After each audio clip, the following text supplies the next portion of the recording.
And Assalamu alaikum to everyone.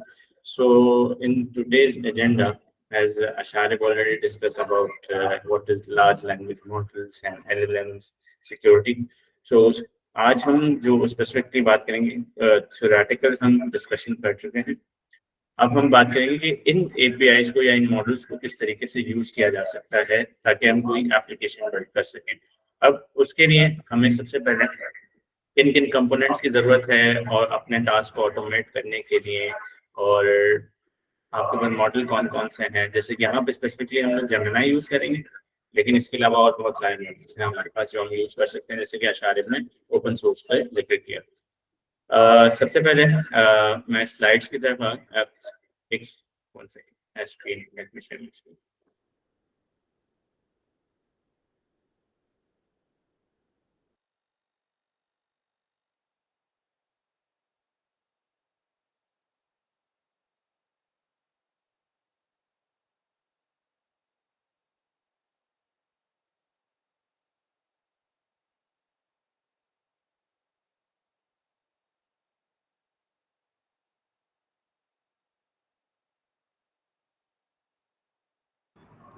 Can you guys see my screen? Okay.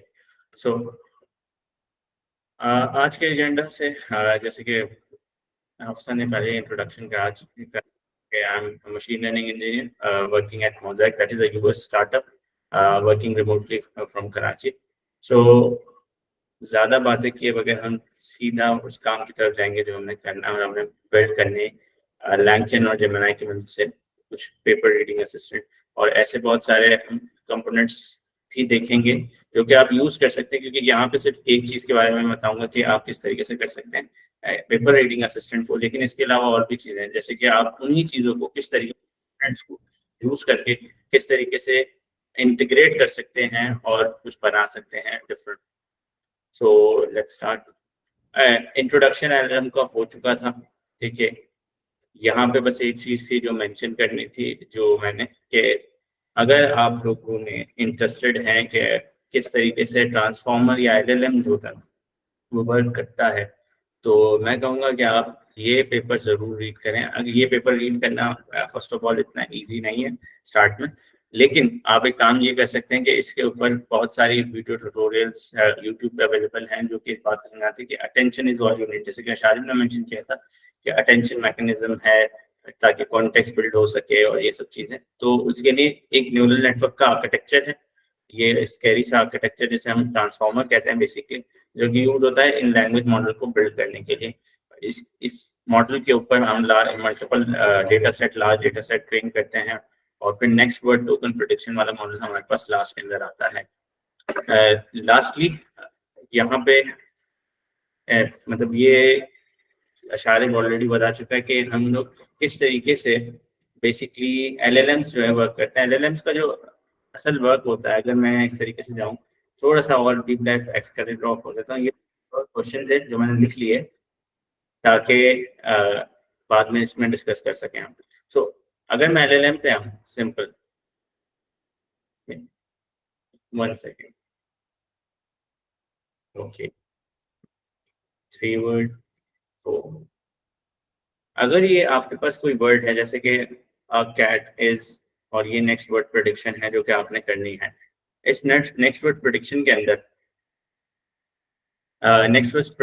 अंदर किस तरीके से मॉडल आपका कॉन्टेक्स्ट बनाता है. बेसिकली आपके पास जो मॉडल होता है जो कि आपने ट्रेन करना होता है, उस मॉडल में ये डेटा एज एन इनपुट जाता है जहाँ पे आपके पास ट्रेनिंग डेटा में आपके पास वो वर्ड्स होते हैं cat my cat for example is, और नेक्स्ट वर्ड मेरे पास है my cat is cute.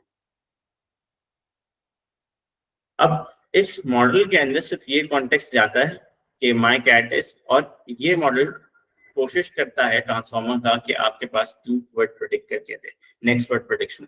और जब आपको सेंटेंस मजीद कंप्लीट, जैसे चैट जीपीटी के अंदर अगर आपने देखा हो तो एक एक करके एक वर्ड आ रहे होते हैं काइंड ऑफ स्ट्रीम के अंदर, तो वहां पे भी जिस तरीके से आप मॉडल के अंदर इनपुट देते हैं तो फिर आप नेक्स्ट वर्ड का ये कंप्लीट इनपुट देते हैं, फिर कंप्लीट इनपुट। तो आप कॉन्टेक्स्ट इस तरीके से बिल्ड करते रहते हैं ताकि वो नेक्स्ट वर्ड प्रेडिक्ट कर सके based on the previous words और काइंड ऑफ पास्ट एक्सपीरियंसेस। ये कह रहे हैं आप कि पूरा हमारे पास जो डेटा सेट मौजूद है उसकी मदद से हम किस तरीके से नेक्स्ट वर्ड प्रेडिक्ट करेंगे। सो जो ये मॉडल है ट्रांसफॉर्मर का, इसका बेसिक जो काम है वो यही है कि वो किस तरीके से आपकी नेक्स्ट वर्ड को प्रेडिक्ट करे। हम आर्किटेक्चर की ज़्यादा डिटेल में नहीं जाएंगे क्योंकि आर्किटेक्चर अपने अंदर ये चीज़ ऐसी है कि अपने अंदर एक अलग ही मतलब सेशन 2-3 घंटे का इसके लिए हो जाए तब भी कम है, क्योंकि इसके ऊपर बहुत ज़्यादा काम किया गया है और बहुत सारे पेपर्स हैं। और मज़े की बात यह है कि मैं एक चीज़ और बता दूं कि यहाँ पे जो आप चैट जीपीटी या देखते हैं कंप्लीट आर्किटेक्चर भी नहीं होता, वो सिर्फ ये वाला पार्ट होता है जो आप लोग देखते हैं। सो इस वाले पार्ट की मदद से ही खाली हम लोगों ने देखा है कि किस तरीके से हम लैंग्वेज मॉडल्स बना सकते हैं। जेमिनी हो गया, चैट जीपीटी हो गया और डिफरेंट चीज़ें हो गया। अब थोड़ा सा हम कोडिंग साइड पे आने से पहले कुछ कोडिंग के लिए वहाँ पे कंपोनेंट्स देख लेते हैं कि हमें कंपोनेंट्स क्या क्या रिक्वायर्ड होते हैं। सबसे पहले अगर मैं कंपोनेंट्स की बात करूँ, सबसे पहला जो कंपोनेंट है ना, ऑब्वियसली मॉडल तो है, ठीक है। मॉडल के अंदर आपके पास कोई सा भी मॉडल हो सकता है, जेमिनी हो सकता है, चैट जीपीटी हो सकता है, एंथ्रोपिक के कोई मॉडल्स हो सकते हैं, कुछ भी हो सकता है। लेकिन एक और कंपोनेंट है जिसके आपको जरूरत पड़ती है, वेक्टर डेटाबेस। वेक्टर डेटाबेस क्या होता है? पहले हम इस प्रॉब्लम पे आते हैं। कभी आप लोगों ने चैट जीपीटी के साथ काम किया होगा तो उसमें आपने देखा होगा कि बाज दफा वो हेलुसिनेट करता है, उसके आंसर्स जो होते हैं वो सही नहीं होते हैं, ठीक है। कुछ चीज़ों के बारे में आप पूछते हैं। अब उसका रीजन एक बहुत बड़ा ये होता है कि जिस डेटा सेट पे वो ट्रेन होता है शायद उस डेटा सेट के अंदर आपकी क्वेरी रिलेटेड इन्फॉर्मेशन ही मौजूद नहीं थी। तो अब ये बहुत बड़ा प्रॉब्लम है कि आप किस तरीके से उसको अपडेट करें। फॉर एग्जांपल चैट जीपीटी या जेमिनी का मॉडल 2022 तक या 2023 तक के डेटा सेट पे इंटरनेट के ऊपर जो अवेलेबल था उसके ऊपर ट्रेन हुआ। अब कोई इंसिडेंट हुआ फॉर एग्जांपल 2024 में या कोई चीज हुई, ठीक है, इलेक्शन से रिलेटेड, आप उससे सवाल नहीं कर सकते क्योंकि उसको उस बात का कॉन्टेक्स्ट नहीं होता। तो एलएलएम के अंदर ये बहुत बड़ी प्रॉब्लम है जिसकी वजह से आप है ना मतलब करंट इंफॉर्मेशन और न्यू इंफॉर्मेशन को किस तरीके से आपने एलएलएम के साथ इंटीग्रेट करना है, उसे सिखाना है। तो एक तो टेक्निक जो आचार्य ने डिस्कस की थी वो थी एलएलएम के लिए, दैट इज फाइन ट्यूनिंग। कि आपके पास कुछ नया डेटा सेट है, आपके पास कोई एक स्पेसिफिक प्रॉब्लम है, ठीक है। सपोज करते हैं आपके पास एक एलएलएम है जो कि इंग्लिश में कॉन्वर्जेशन के लिए, लेकिन आप चाहते हैं कि आप उर्दू के अंदर उससे कॉन्वर्जेशन करें। एलएलएम की खूबसूरती है कि इसके अंदर रीजनिंग एबिलिटीज जो है ना, जब आप किसी ट्रेन करते हैं इसको किसी भी टेक्स्ट पे किसी भी लैंग्वेज का, तो लैंग्वेज अपने अंदर एक रीजनिंग रखती है। उसकी लिंग्विस्टिक में एक रीजनिंग होती है कि किस तरीके से वर्ड्स आपस में कनेक्टेड हैं। जो कि हम कंप्यूटर साइंस के अगर स्टूडेंट्स हैं तो उन्होंने लाजमी कॉन्टेक्स्ट फ्री ग्रामर, ऑटोमेटा, जो कि हम बहुत बोरिंग सा कोर्स समझते थे, लेकिन वो यहाँ पे काफी काम का होता है क्योंकि आप उसमें लिंग्विस्टिक्स और स्ट्रक्चर ट्रीज समझते हैं कि किस तरीके से वो बेसिकली ग्रामर वर्क कर रही है और उसके अंदर किस तरीके की मीनिंग है। तो अब वो जो मीनिंग है, वो जो अंडरस्टैंडिंग है, ठीक, लैंग्वेज के बारे में, ठीक है, रीजनिंग जो ह्यूमन रीजनिंग है वो उस एलएलएम के अंदर बिल्ड हो चुकी है, ठीक है। अब ये ऐसी ही चीज है कि एक इंसान है, एक इंसान ने एक्सपीरियंसेस लिए, उसको चलना आ गया, खाना पीना ये और रीजनिंग के टास्क कर सकता है। अब उसके बाद उसको हम कहते हैं कि वो काम कॉन्वर्जेशन कर रहा है, तो उसे हम कहें कि यार तुम फॉर एग्जांपल इंग्लिश में बात कर रहे हो तो हम चाइनीज में बात करेंगे। तो अब चाइनीज में बात करेंगे पहले उसको लर्न करनी पड़ेगी ये चाइनीज किस तरीके की, लेकिन रीजनिंग वही होगी काइंड ऑफ ना। उसका ग्रामर और उसका सिंटेक्स थोड़ा चेंज जरूर होगा लेकिन रीजनिंग होगी। तो उस सेंस में हम लोग फाइन ट्यूनिंग की तरफ जाते हैं जब हमें कोई बहुत स्पेसिफिक टास्क की तरफ जाना हो, लेकिन majority of the cases fine tuning की तरफ जाया नहीं जाता। उसका रीजन ये है कि एक तो जब आप फाइन ट्यून करते हैं ना मॉडल को, आपको उसको खुद होस्ट करना पड़ता है, उसकी एक कंप्यूट रिसोर्स होती है बहुत ज्यादा। जैसे कि लामा की अभी डिस्कशन हुई थी कि लामा ने कितने सारे मॉडल्स थे, कितने 2300 आई गेस जीपीयूज थे जो उन्होंने चलाए ट्रेन करने के लिए। A100 जीपीयू, A100 जीपीयू की कॉस्ट जो है 15,000 है सिंपल, एक जीपीयू की कॉस्ट बता रहा है। जब आप इसको मल्टीप्लाई बाय 2300 करेंगे तो आप सोच सकते हैं कि कैसे पहुंच जाएंगे। सो अब उसके लिए इस कॉस्ट वाले मसले से बचने के लिए जो पहले से ही होस्टेड एलएलएम्स हैं हमारे पास क्लोज सोर्स में, जेमिनी, चैट जीपीटी, एंथ्रोपिक, हम इनको यूज करते हुए किस तरीके से अपनी ऐसे ऐप्स बना सकते हैं जो कि करंट नॉलेज, करंट कॉन्टेक्स्ट को भी रखते हैं। सो उसके लिए हम चीज यूज करते हैं, that is a vector database. Vector database क्या होता है? वेक्टर डेटाबेस बेसिकली जिस तरीके से आपने डेटाबेस कंप्यूटर साइंसेस के कोर्स में पढ़ा कि टेबुलर फॉर्म के अंदर आपके पास डेटा होता है, ठीक है, रॉ कॉलम, इसका थोड़ा डिफरेंट स्कीमा होता है, इसका डिफरेंट स्ट्रक्चर होता है। इसका स्ट्रक्चर अगर मैं डिस्कस करूं तो इसका स्ट्रक्चर आपके पास टेक्स्ट का जो डेटा होता है, पहले ये बात जानना कि कंप्यूटर कभी भी सिंपल लैंग्वेज समझ नहीं सकता, उसको आपको न्यूमेरिक के अंदर कन्वर्ट करना है, ठीक है, और डायरेक्ट 101 में नहीं, ठीक है, बाइनरी में नहीं, मिडिल उसके अंदर नंबर्स के अंदर सिंपली फ्लोटिंग नंबर्स हो सकते हैं, इंटीजर नंबर्स हो सकते हैं, हमने कन्वर्ट करना है उस टेक्स्ट को और फिर उसको स्टोर करना है। हर एक वर्ड का अपना एक मीनिंग और अपना एक कॉन्टेक्स्ट बन के आएगा। सो उसके लिए जो होते हैं कुछ, मतलब अगर मैं यहाँ थोड़ा सा इंटरेक्टिव करने के लिए कि आपके पास जो भी वर्ड है, फॉर एग्जांपल वर्ड, जो भी वर्ड है उसका एक वेक्टर क्रिएट होगा। उसका वेक्टर जो क्रिएट होगा, वेक्टर बेसिकली क्या होते हैं, कंप्यूटर आसान अल्फाज में प्रोग्रामर्स की जबान में एरे होती है, ठीक है, जिसके अंदर कुछ नंबर्स होंगे। वो नंबर्स बेसिकली क्या करते हैं, वो नंबर्स रिप्रेजेंट करते हैं कि इस वर्ड की मीनिंग क्या है, ये वर्ड मतलब इसका कॉन्टेक्स्ट क्या है, इसकी मीनिंग क्या है, इसकी सेमेंटिक्स जो होती है वो इस छोटे से वेक्टर के अंदर मौजूद होती है इस वर्ड की। अब ये जो वेक्टर बेसिकली हमने बनाया है, तो हमें इसको स्टोर भी करना है किसी तरीके से ना, वर्ड्स को। इसी वेक्टर्स के ऊपर हम लोग मॉडल की ट्रेनिंग करते हैं, जो हमने मॉडल यहाँ देखा है इसकी ट्रेनिंग करते हैं, और इसकी मदद से हम आगे मजीद वेक्टर डेटाबेस के अंदर भी काम करते हैं जब नॉलेज आपके पास नहीं होता मॉडल के पास। तो यहाँ वेक्टर जब हम में बना लेते हैं, अगर मैं थोड़ा तेज जा रहा हूँ तो मुझे बता दिएगा कोई। ठीक है, ठीक है।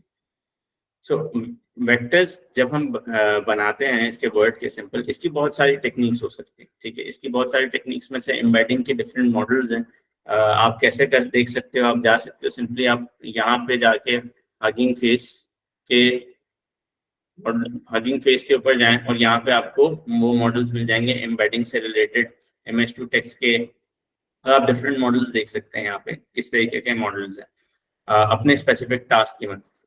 अब ये जो आपके पास मॉडल्स हैं, इन्हें यूज किस तरीके से करना है, इनको यूज करके आपने वर्ड का एक वेक्टर कन्वर्ट किया सिंपल, देन अब इसको हमने स्टोर करना है डेटाबेस के अंदर। डेटाबेस में किस तरीके से जाएगा, ऐसे समझे ज्यादातर वेक्टर डेटाबेसेस ना, कुछ डेटाबेसेस हैं जैसे एक वर्ड है, एक कॉलम बना, काइंड ऑफ कॉलम बने जिसके अंदर वर्ड है, सेकंड कॉलम बना वेक्टर। तो जिस तरीके से टेबुलर फॉर्म में आपने वो रखा है ना, देखा वर्ड कॉलम वाला, बिल्कुल उसी सेंस में एक स्ट्रेटेजी में हम ये स्टोर करते हैं। दूसरे तरीके से हम इसके जेसन बना लेते हैं, फॉर एग्जांपल एक वर्ड उसका वेक्टर, दूसरा वर्ड एक वेक्टर। तो हम डिफरेंट तरीके से स्ट्रेटेजी से इसको स्टोर कर सकते हैं डेटाबेस में। सो यहाँ पे हमने सबसे पहले क्या देखा कि हमने टेक्स्ट को कन्वर्ट किया एम्बेडिंग्स में, और एम्बेडिंग्स मतलब वेक्टर्स में, और इसको स्टोर कर दिया एक लोकेशन पे, दैट इज वेक्टर डेटाबेस, ठीक है। अब वेक्टर डेटाबेस के मल्टीपल मतलब वेरिएंट्स हैं जो कि आप यूज कर सकते हैं। इंटरनेट में मोस्टली ओपन सोर्स बहुत सारे वेरिएंट्स हैं जिसके अंदर से ये सब है, ठीक है। इसके अलावा अगर किसी को एक और वेक्टर डेटाबेस है, अगर किसी को यूज करना हो तो वो ये भी यूज कर सकता है। ये मेरा पर्सनल प्रोजेक्ट है, ठीक है, ये मेरा खुद का बिल्ड किया हुआ एक वेक्टर डेटाबेस है पर्सनल। तो अगर किसी को यूज करना हो ओपन सोर्स में तो यहाँ भी कर सकता है, और इसके अंदर अगर कॉन्ट्रीब्यूट करना हो तो वो भी कर सकता है। तो यहाँ पे कुछ दीगर ओपन सोर्स डेटाबेसेस हैं जिनके यहाँ पे नाम मेंशन मैंने किए हैं, ठीक है। अब मतलब डेटाबेस का पार्ट आ गया, मॉडल की बात आ गई कि LLM हो गया एक कंपोनेंट हमारे पास, एक कंपोनेंट हमारे पास हो गया वेक्टर डेटाबेस जिसके हम अंदर कॉन्टेक्स्ट स्टोर करेंगे। अब इनको कनेक्ट करना है किसी तरीके से। तो थॉट ये है कि बेसिकली आपके पास जो LLM है, जिस तरीके से आप करते हैं ना ChatGPT को, आप पहले उसको कॉन्टेक्स्ट देते हैं, आपका एक सवाल होता है उसमें आप बोलते हैं फॉर एग्जांपल एक समरी कर दो पर्टिकुलर टेक्स्ट की, समराइज दिस टेक्स्ट। तो वो आपकी क्वेरी है, आपने टेक्स्ट नीचे दिया और उसने समराइज करके दे दिया। उस पोर्शन की जो आपने कंटेंट दिया वो LLM के पास नहीं था, वो आपने एज अ कॉन्टेक्स्ट दिया उसे प्रॉम्प्ट के अंदर फीड करके। बिल्कुल उसी तरीके से हम प्रॉम्प्ट के अंदर फीड करके देते हैं यहाँ पे LLM को इन वेक्टर डेटाबेसेस में से निकाल के, ठीक है।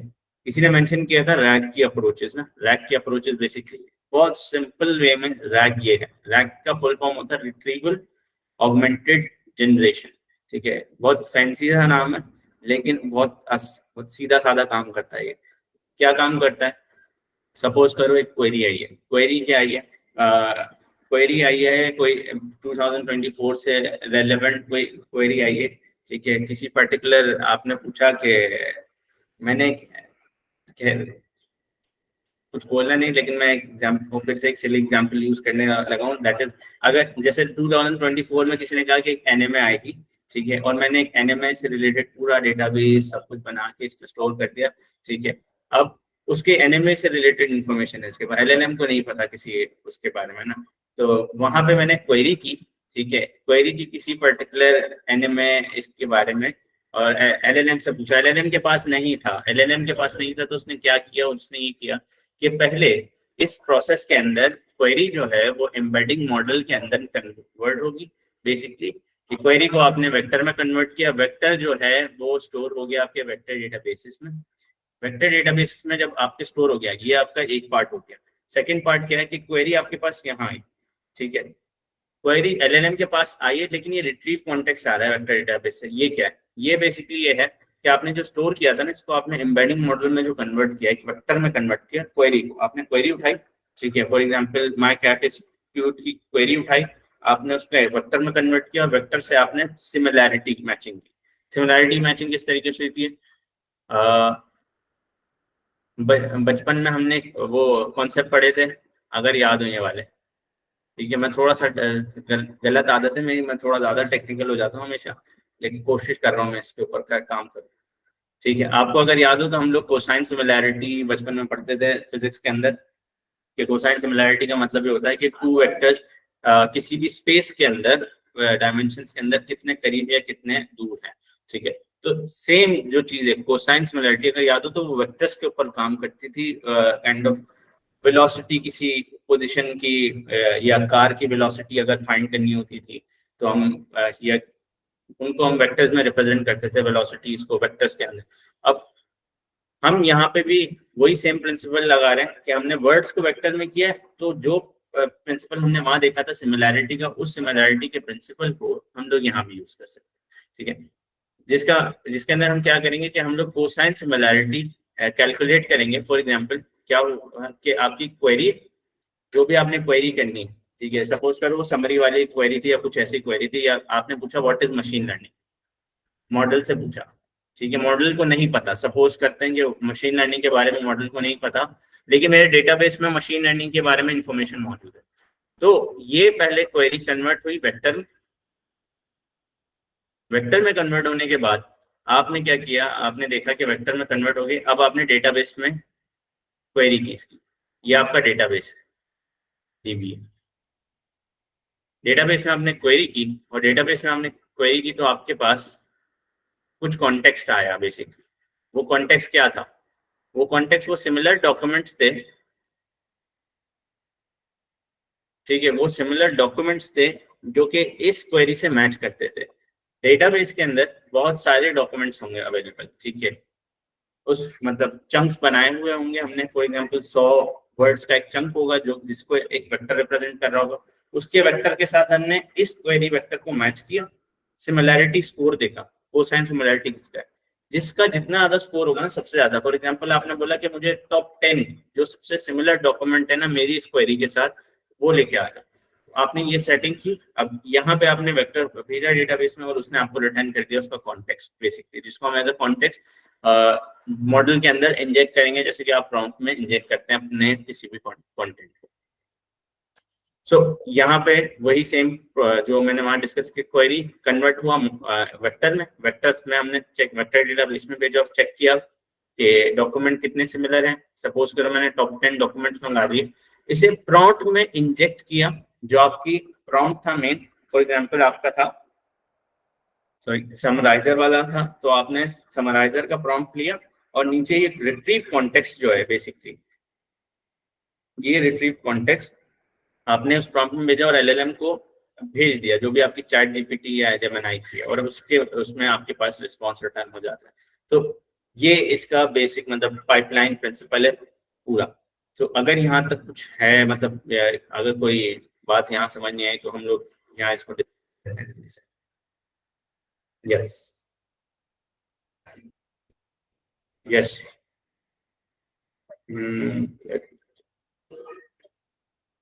शिंजो।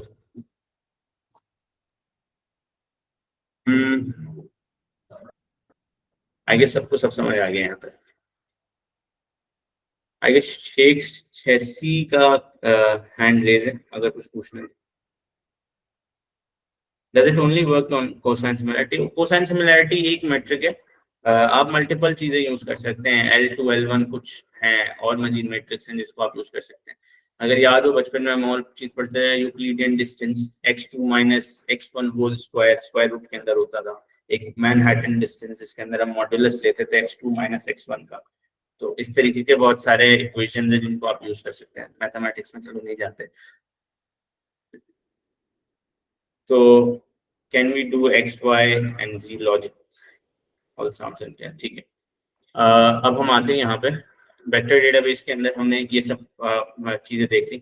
अब हमें जो इस पूरे की पूरी पाइपलाइन को कनेक्ट करने के लिए एक कंपोनेंट की जरूरत है। किसी ना किसी लैंग्वेज में वो कंपोनेंट होगा जो इस पूरी पाइपलाइन को एक साथ कनेक्ट करेगा। ऐसा भी कर सकते हैं कि हम अपना खुद का लिखें, ठीक है, कि किस तरीके से वेक्टर डेटाबेस ये, लेकिन यस पागलपन होता थोड़ा बहुत जो मतलब हम करें इस तरीके की चीजें ना खुद से लिखना जब पैकेजेस अवेलेबल हो। बस मुझे री इन्वेंट द व्हील पसंद है तो मैं इसलिए ऐसी हरकतें करता हूँ और कुछ नहीं। अच्छा मैं उस ये वो कंपोनेंट है जिसको आपने यूज करना होता है किसी भी इसके लिए इस टाइप की पाइपलाइंस के लिए। कुछ टाइप मैं आता हूँ यहाँ पर, ठीक है। लैंगचेन, लैंगचेन क्या है इसका मैं थोड़ा सा इंट्रो दे देता हूँ। लैंगचेन बेसिकली एक फ्रेमवर्क है पाइथन में लिखा हुआ, ये जावास्क्रिप्ट में भी मौजूद है। तो जो नोड जैसे बैकएंड डेवलपर्स हैं वो भी परेशान हो, जावास्क्रिप्ट टाइपस्क्रिप्ट में भी आप ये कर सकते हो, ठीक है। तो ये फ्रेमवर्क बेसिकली जो हमने कनेक्टिविटी की पाइपलाइन देखी ना कि किस तरीके से वेक्टर डेटाबेस, क्वेरी, मॉडल सब आपस में कनेक्टेड थे, वो किस तरीके से कनेक्ट करना है आपको कुछ लिखने की जरूरत नहीं, बल्कि यहाँ पे आपके पास ऑलरेडी कंपोनेंट्स और इंटीग्रेशंस मौजूद होती हैं। यहाँ पे from stat models, retrieval, retrieval किसे कहते हैं, वही जो चीज हमने देखी कि वेक्टर डेटाबेस से हमने क्वेरी की बेसिस पे किस तरीके से इंफॉर्मेशन रिट्रीव करनी है। कंपोनेंट्स होते हैं इसके अंदर कुछ टूल्स, एजेंट्स, चेन्स, इसके कुछ कंपोनेंट्स हैं जिसको हम यूज कर सकते हैं। यहाँ पे इंटीग्रेशंस मौजूद है। अच्छा इंटीग्रेशंस पे अगर आप देखेंगे तो इंटीग्रेशंस में हमारे पास यहाँ पे मॉडल्स मौजूद हैं और के कौन कौन सी ऑर्गेनाइजेशन हैं जो कि अपने मॉडल से अपने इंटीग्रेशन यूज करने देते हैं। यहाँ पर अगर मैं यहाँ टूल्स में आऊँ तो आप यहाँ देख सकते हैं कि आपके पास मल्टीपल चीजें, जैसे ये आर्काइव है, चैट, ब्रेव सर्च है, बेसिकली ब्रेव ब्राउजर, ये सब चीजें इसमें ये टूल्स इंटीग्रेटेड है। इन टूल्स को आप यूज करके कोई भी एप्लीकेशन बिल्ड कर सकते हैं। सो अगर मैं बात करूँ प्रीवियस कंपनी में भी हम लोग जो कर रहे थे, अशारी बोल में हम वहाँ साथ ही थे, तो हम लोग बेसिकली करते ये थे कि इन्हीं टूल्स को ना इंटीग्रेट करके काइंड ऑफ एलएलएम होता था हमारे पास, लेकिन इंटीग्रेट करके मल्टीपल कंपोनेंट्स को, हमारे पास खैर वो कॉम्प्लेक्स था जिसके अंदर हमारे पास टूल्स की तादाद बहुत ज्यादा थी। अंशारिक इंटीग्रेशन साइड पे काम कर रहा था तो कोई 100-200 से ज्यादा इंटीग्रेशन के ऊपर काम हुआ था उस टाइम पे। तो वो सारे कंपोनेंट्स किस तरीके से हमने कनेक्ट किए और उसको यूज किया एलएलएम के साथ। तो यहाँ पे आप देखोगे कि इस तरीके बेसिक वे में बिल्कुल एक बेसिक सा आप बना सकते हो, जो अभी मैं कोड की तरफ आने वाला हूँ। सो vector database is context setting difference from fine tuning. I thought adding vector data is how we fine tune. नहीं, फाइन ट्यूनिंग का मकसद अलग होता है। फाइन ट्यूनिंग का मतलब ये है कि आपने मॉडल को अगेन ट्रेन किया है एक स्मॉल चंक के ऊपर, ऑलरेडी ट्रेन मॉडल, ठीक है। लेकिन फाइन डेटा वेक्टर डेटाबेस का सिनेरियो है कि वो जो प्रॉम्प्ट आप लिखते हैं उस प्रॉम्प्ट के अंदर आपने वो कॉन्टेक्स्ट, जो कि चैट जीपीटी वाली एग्जांपल मैंने दी थी कि राइट अ समरी, आपने अपना कोई असाइनमेंट कॉपी पेस्ट करके वहां पे रख दिया कॉन्टेक्स्ट और फिर उसको बोला। तो ये जो चीजें ये रैग मतलब इसको अगर आप एपीआई फॉर्म में लाएंगे तो इससे आप रैग अप्रोच कहेंगे, वहां वेक्टर डेटाबेस यूज होता है, ठीक है। मैं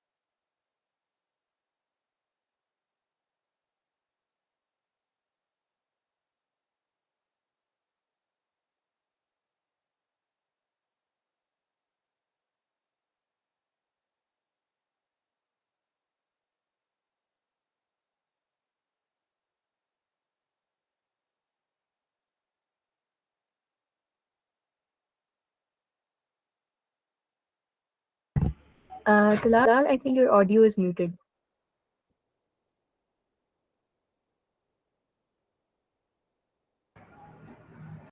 How are you? Hello. Yes, Okay. Awal. सो यहाँ पे मैं बात ये कह रहा था कि हम लोग यहाँ पे क्या बिल्ड करेंगे। अभी हमने लैंगचेन देखा, फिर क्रोमा। क्रोमा बेसिकली एक वेक्टर डेटाबेस है जो यहाँ यूज करेंगे, और Gemini as a model. Vector database, LangChain, connecting component, और जेमिनी आपका मॉडल, ये तीनों कंपोनेंट्स हैं। और इसकी मदद से हम एक ऐसा, मतलब एक छोटा सा ऐप बनाने की कोशिश करेंगे जिसके अंदर मदद से हम लोग मल्टीपल पेपर्स जो होते हैं बहुत बड़े बड़े, या फिर बुक्स होती हैं 300 पेजेस 400 पेजेस की, पढ़ सकें आसानी के साथ। फॉर एग्जांपल, प्रोफेसर ने बोल दिया कि भाई ये टॉपिक पढ़ना है, ठीक है, आपने वहां पे जानने की जरूरत भी नहीं है, ठीक है। उस टॉपिक के, उस बुक के पोर्शन पे आपको इसे बोले, इसे आपको कि ये टॉपिक है, इसके बारे में ना स्टडी करते हैं, तो आप वहां से स्टार्ट कर सकते हैं कॉन्वर्सेशन, ठीक है। तो यहाँ पे यस, कोई कुछ कह रहा है?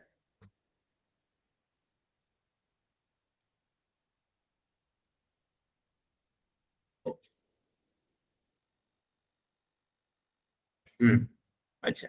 सो यहाँ पे कुछ इसके पैकेजेस हैं लैंगचेन का। यहाँ पे मैंने सिंपली प्रेप इंस्टॉल किया हुआ, ये मेरे पास ऑलरेडी हो चुके हैं, तो मैं इसे दोबारा इंस्टॉल नहीं कर रहा, ठीक है। ये क्रोमा डीबी हो गया है, ये लैंगचेन की जेन एआई की जो जेमिनी का पैकेज है जिसको हम यूज करेंगे, वो यहाँ पे इंस्टॉल करके हमने तीनों को इंस्टॉल कर दिया। अच्छा, यहाँ पे है ग्रैब योर एपीआई की। ग्रैब योर एपीआई की अब कैसे करनी है, ठीक है। अब ग्रैब योर एपीआई की में अगर मैं आऊँ यहाँ पे, एक सेकंड,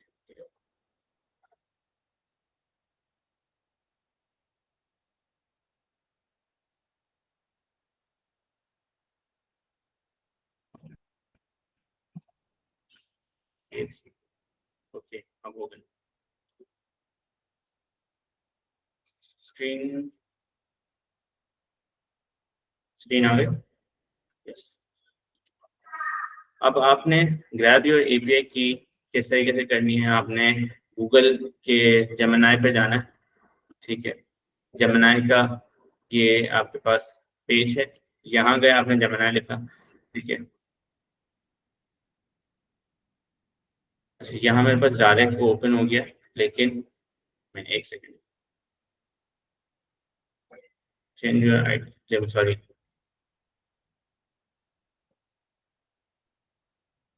यहाँ पे मैंने ना एपीआई की जनरेशन के लिए, ओके ओके,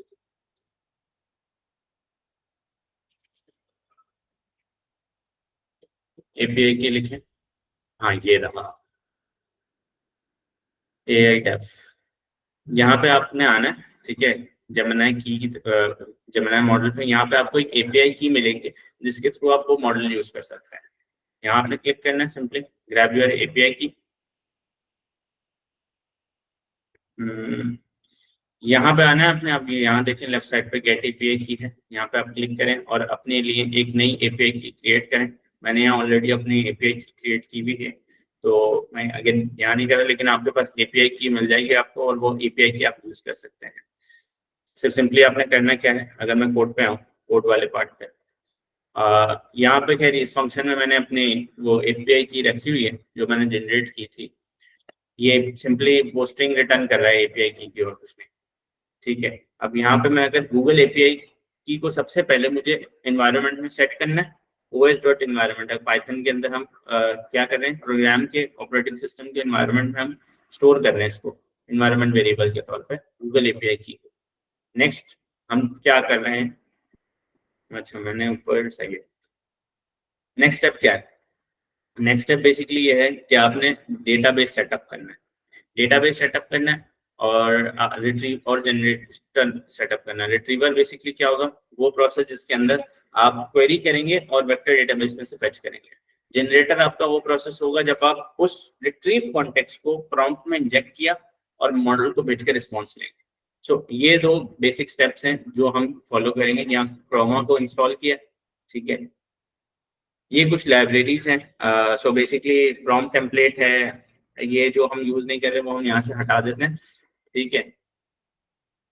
हाँ, ये प्रॉम्प्ट टेम्पलेट है। सो प्रॉम्प्ट टेम्पलेट LangChain के अंदर सिंपली ये करने के लिए होती है कि आपका जो प्रॉम्प्ट है ना, जो आप वहां देते थे, चैट जीपीटी पे देते हैं, ठीक है, उसको बस प्रोग्राम, क्योंकि आपने प्रोग्राम के अंदर एपीआई के अंदर सेंड करना है इसको, तो आप एक फॉर्मेट के अंदर या एक डेटा स्ट्रक्चर यूज करते हैं जो उसके अंदर रैप करके भेजता है, ठीक है। ये डॉक्यूमेंट, सो ये डेटाबेस के सेंस में यूज होता है। बाकी ये 2-3 चीजें मैं नीचे बताता हूँ। यहाँ क्रोमा मैंने सिंपली इंपोर्ट कर दिया है, क्रोमा इंपोर्ट किए।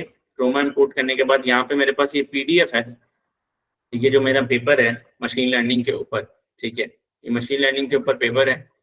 खैर यहाँ से नहीं ओपन हो रहा, लेकिन ये अराउंड 300 पेजेस का पेपर है। अगर मैं इसको यहाँ पे लोड करूँ, इस पेपर को,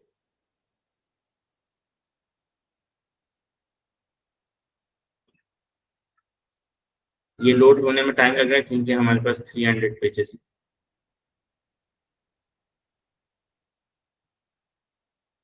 मतलब सर हमारे पास कितना टाइम है? I think हमारे पास around 50 minutes है अभी। 15 मिनट, ठीक है, ठीक है, ये लोड हो गया। मैं चेक करता हूँ जरा पेजेस कितने थे उसके अंदर। पेजेस मैंने 300, अराउंड 300 पेजेस हैं।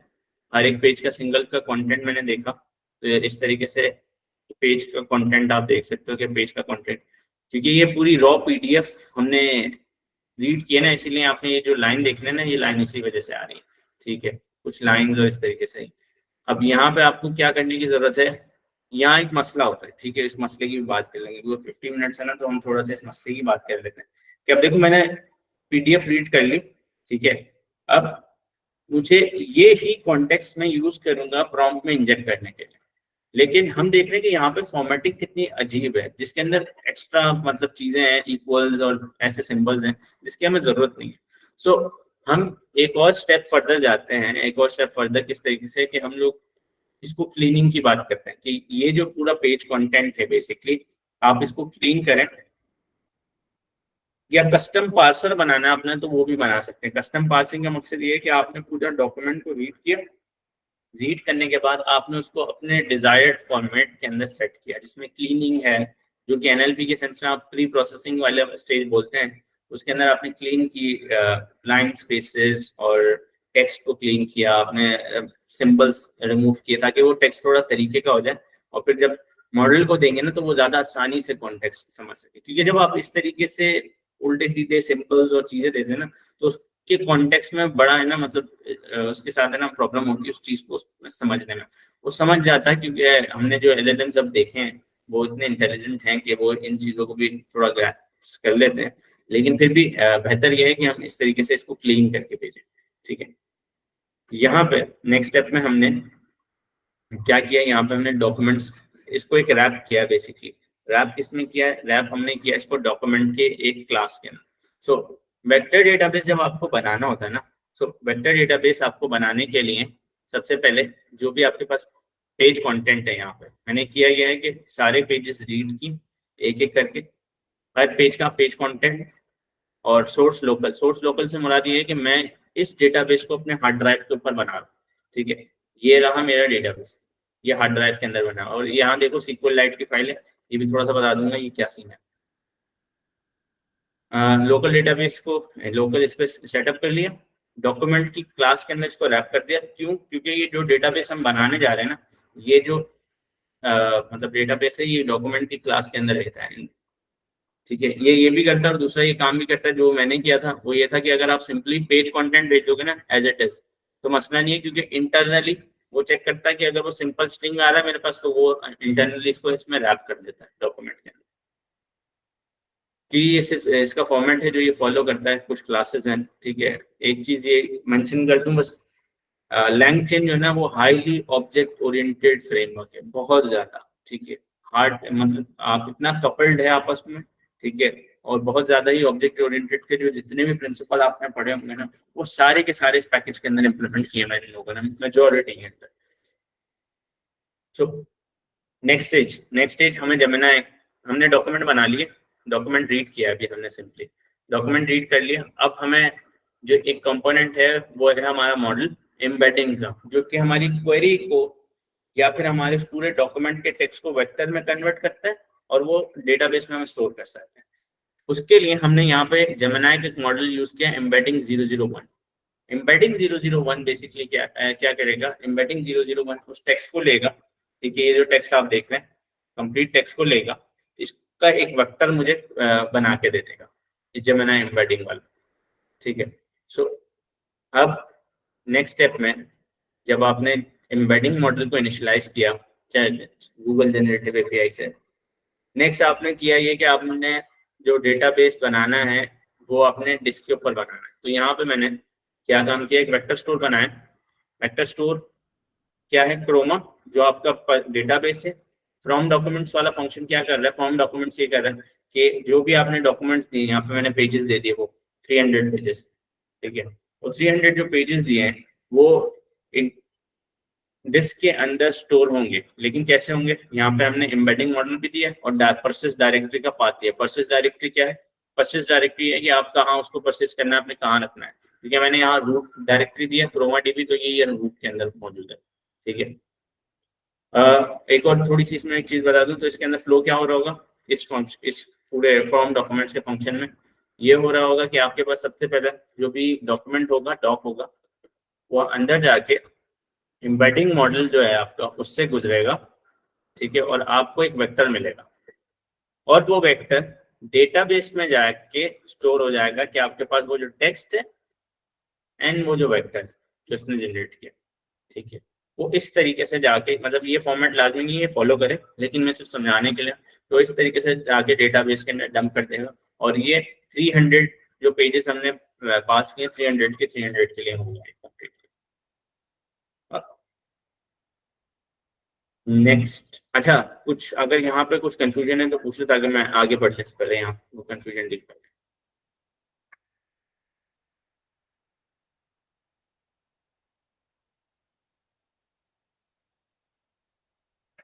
इस Gemini open source paid plan like GPT, ये वाले खैर सवाल हम बाद में देखेंगे, अगर इससे रिलेटेड है कोई सवाल जो समझ नहीं आ रहा तो वो बात कर सकते हैं। Sir explain the last point. अच्छा, सो मैंने कहा था कि डेटाबेस बनाना है। याद करो कि जब आप सीक्वल में बनाते हो डेटाबेस तो आप क्या करते हो, क्रिएट टेबल, ठीक है। क्रिएट पहले पहले तो स्कीमा बनाया आपने, और फिर आपने बोला कि क्रिएट टेबल, उसका नाम इस तरीके से। इसमें क्रिएशन का जो है ना बस थोड़ा सा डिफरेंट तरीका है। उसमें क्या करते हैं, आपने जो क्रोमा का आपने क्लास इंपोर्ट किए ऊपर, उस क्रोमा की क्लास के अंदर आपने फ्रॉम डॉक्यूमेंट्स के फंक्शन कॉल किया, जो कि बेसिकली उसी क्रिएट टेबल वाली चीज को मैप कर रहा होगा टेक्निकली, ठीक है। बस इसको आपने प्रोग्रामिंग के उसमें किया है, एसक्यूएल वाली प्रोग्रामिंग से नहीं, यहाँ मतलब पाइथन की प्रोग्रामिंग से किया है। फ्रॉम डॉक्यूमेंट्स का फंक्शन क्या कर रहा है कि एक एक पेज ले रहा है, सारे पेजेस ले ली, एम्बेडिंग मॉडल जो यूज करेगा, और जहां स्टोर करना है अपने डेटा, हर एक डॉक्यूमेंट आया, हर एक पेज आया, एम्बेडिंग मॉडल से गुजरा। मैं इसकी इंटरनल इम्प्लीमेंटेशन समझाने की कोशिश करूँ कि अंदर की कर क्या रहा होगा। एम्बेडिंग मॉडल से गुजरा वो डॉक्यूमेंट, उसने एक वेक्टर दे दिया मुझे, फॉर एग्जांपल 512 नंबर्स का एक वेक्टर दे दिया, एरे दे दी, और सिंपली उसने डेटाबेस के इस जगह पे डंप कर दिया इसको, किस फॉर्मेट में, सपोज करो इस फॉर्मेट में जिसमें टेक्स्ट है, और उस टेक्स्ट के एस्पेक्ट में आपके पास वेक्टर है, ठीक है। ये इसका कोई मतलब सिंपलेस्ट फॉर्मेट है जो हम यूज कर सकते हैं, मतलब है तो बहुत सारी चीजें, लेकिन हम इसको यूज कर सकते हैं इस तरीके से। तो क्रोमा का ये काम। अब में कौन कौन से कंपोनेंट हो गए हमारे पास, डेटाबेस डन हो गया, ठीक है, डेटाबेस मेरा बन गया, ठीक है। डेटाबेस के अलावा मुझे एलएलएम का कंपोनेंट चाहिए था, ठीक है, वो एलएलएम का कंपोनेंट सॉरी पीडीएफ रीड करनी थी, कॉन्टेक्स्ट बनाना था, डेटाबेस वो सब हो गया। हमें चाहिए रिट्रीवर, पहले पार्ट हम कंप्लीट करें, तो हमें इस डेटाबेस को जो हमने अभी स्टोर किया है इसे हम यूज भी करना है अपन, ठीक है, रिट्रीवर वाले पार्ट में। तो हम किस तरीके से यूज करेंगे, यहाँ पे चीजें लिखी हुई हैं कि आपके पास, क्योंकि आपने इसको अपनी हार्ड ड्राइव के ऊपर स्टोर करवाया है ना, तो आप यहाँ पे क्रोमा का सिंपली ऑब्जेक्ट बना के वहां आप पास कर सकते हो पर्सिस्ट डायरेक्टरी, ठीक है, जहां भी आपने उस डेटाबेस को स्टोर किया था वो, और जेमिनी एम्बेडिंग। एम्बेडिंग यहाँ क्यों कर रहे हैं, पास कर रहे हैं, मैं बताता हूँ, ठीक है। यहाँ पे नेक्स्ट स्टेप में क्या किया, यहाँ पे वेक्टर स्टोर का जो ऑब्जेक्ट है इसमें एक फंक्शन है एज रिट्रीवर, सर्च आर्गुमेंट में k = 10 दिया मैंने, ठीक है। यहाँ मैं मशीन लर्निंग कर देता हूँ। अब असल में ये कर क्या रहा है जरा हम देखते हैं और फिर हम देखते हैं। रिट्रीवर सही, ये वाला काम देखते हैं, इसको हम यहाँ ले आते हैं। यहाँ पे हमने देखा कि ये रिट्रीवर है, रिट्रीवर का हमने एक ऑब्जेक्ट बनाया। रिट्रीवर का ऑब्जेक्ट क्या करता है, रिट्रीवर का ऑब्जेक्ट ये कर रहा है कि रेलिवेंट डॉक्यूमेंट्स आपके पास लेके आएगा 10। सो सबसे पहले इसका तरीका क्या होगा, अगर मैं यहाँ इसको रन कर, ठीक है, मेरे पास 10 डॉक्यूमेंट्स आ रहे हैं। 10 डॉक्यूमेंट्स इस तरीके से आ रहे हैं, अगर मैं डॉक्स को देखूं तो यहाँ पे आपके पास डॉक्यूमेंट आ रहा है। अंदर क्या हुआ है, अगेन वही जो प्रोसेस मैंने सेम है जो मैंने यूज किया था, वो प्रोसेस क्या था, एम्बेडिंग मॉडल सेंड क्यों किया, इससे भी इसकी रीजन समझ आ जाएगी कि जब आपने एक क्वेरी भेजी, ये मेरी क्वेरी है मशीन लर्निंग सपोज करते हैं, ठीक है, ये जो मैंने क्वेरी भेजी, ये क्वेरी वेक्टर डेटाबेस के पास गई और इसने बोला भाईजान मशीन लर्निंग के बारे में मैं सर्च कर रहा हूँ, मुझे ना इससे रेलेवेंट जो आपके पास जितने भी चीजें ना वो सब भेज दो। ठीक है, सब तो नहीं भेजो क्योंकि हमने यहाँ 10 लिखा है तो हमें सिर्फ 10 डॉक्यूमेंट्स मिलेंगे। ठीक है, तो इसने ये किया, तो पहले डेटाबेस ने बोला पहले रुको, तुम्हारे साथ पहले मैंने मतलब हम प्री प्रोसेसिंग करते हैं, तुम्हारी थोड़ी खातिर मदारत होगी। वो क्या करेंगे, इस क्वेरी को मॉडल के अंदर पास करेंगे, एम्बेडिंग मॉडल के अंदर, यहाँ से मेरे पास इसका एक वेक्टर निकल के आएगा जो कि इम्प्लीमेंट मतलब इसकी रिप्रेजेंटेशन होगी बेसिकली इस टेक्स्ट की जो मैंने मशीन लर्निंग पास किया ये। और नेक्स्ट स्टेप के अंदर हम किस तरीके से, नेक्स्ट स्टेप में हमने सिमिलैरिटी सर्चिंग करनी है क्योंकि उसके पास 300 पेजेस मौजूद होंगे ना। अब वो 300 के साथ सिमिलैरिटी स्कोर कैलकुलेट करेगा इस क्वेरी वेक्टर का, हाँ क्वेरी सॉरी कहाँ गया, कहाँ से, क्वेरी वेक्टर का विद दैट वेक्टर जो कि डेटाबेस में स्टोर है, हर एक के साथ 300 है तो 300 के साथ किया इसने सिमिलैरिटी, और आपके पास एक स्कोर निकलता है और उस स्कोर में आप डिसेंडिंग ऑर्डर के अंदर, ठीक है, आप डिसेंडिंग ऑर्डर में उसको सॉर्ट करते हैं बेसिकली कि सबसे ज्यादा जो है ना सबसे पहले आना चाहिए, और फिर आपके पास सारे स्कोर्स आ जाते हैं। जैसे ही सारे स्कोर्स आते हैं ना, जो मैंने ये k = 10 पास किया है ना, आप सिर्फ और सिर्फ इसमें से टॉप 10 सिलेक्ट करते हैं और वो वाले डॉक्यूमेंट्स रिटर्न कर देते हैं सबसे। तो ये इस कोड की अंडरस्टैंडिंग, ये जो 3 लाइनें लिखी ना अंडर द हुड, ये प्रोसेस है जो हुआ है। ठीक है, यहाँ तक हमने अभी तक रिट्रीवर पार्ट देख लिया। रिट्रीवर पार्ट में अगर कोई क्वेश्चन है तो बताएं, वरना हम फिर नेक्स्ट स्टेप में जनरेटर पार्ट पे जाते हैं। Musaddiq Yes. has raised hand. If you can take his Yes. question. Yes, Musaddiq.